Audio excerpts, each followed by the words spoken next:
Hi guys, hope all is well, and I hope all who marched in the United States, I wish you all the best in your future endeavors. I have a colleague who actually marched, Dr. Moing, and I'd like to wish him congratulations as well too. This video is just a short video. We're just going to be talking a bit about the FRCs examination. I'm not really going to go into much into the regulations per se, but I'm just going to give my two cents on those who would like to do the examination. I think it's a good examination. It tests minimum competency. It offers a breadth of knowledge that you should have if you're hoping to become a consultant in oral and maxillofacial surgery, or any surgical specialty for that matter. Here's my thing. Some people ask, should I do Mrcs before FRCs? It depends on where you are in your life. If you have done a surgical program already, if you feel like doing the Mrcs examination, do it. But at the same time, I've seen people who have finished surgical programs and the Mrcs examination pose a challenge, because remember, Mrcs is testing basic knowledge. These are things that you actually forget over time. So I actually think you should do the Mrcs examination first, gather a little bit of the knowledge from that, pass that, and then do the FRCs. But I'm not saying you have to do it like that, because people have done the FRCs right away and passed it.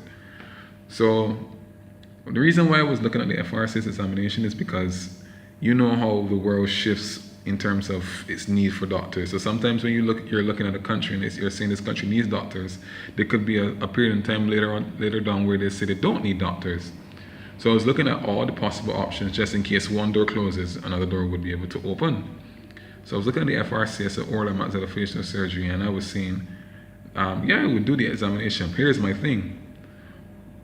Where do I get my official training from? Because it's one thing to do the examination and have all letters behind your name, and then you don't know how to do, for instance, skin grafts or facial grafts or any sort of grafts or any complex procedure. So I do agree with the exam, but I still think to have formal training is essential. So that being said, if you're going to undertake the examination, at least look for or have some training experience, or some experience in, for instance, in complicated procedures. And if you're going to take the examination, look to do a fellowship in something somewhere else, whether it be craniofacial, it could be trauma. Don't just stop at that. The sky is the limit. So I'm in my third year dental school. I'm actually in my second semester of my third year. Time is actually flying so quickly.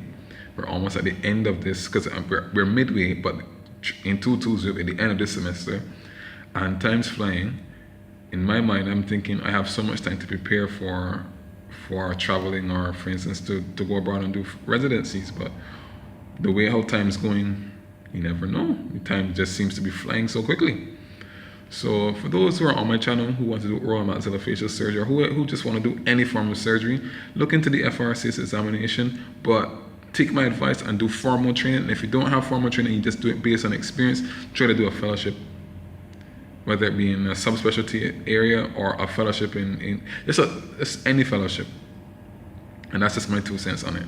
I hope you enjoy my videos. Keep subscribing. I'm actually, like I said, I'm at school.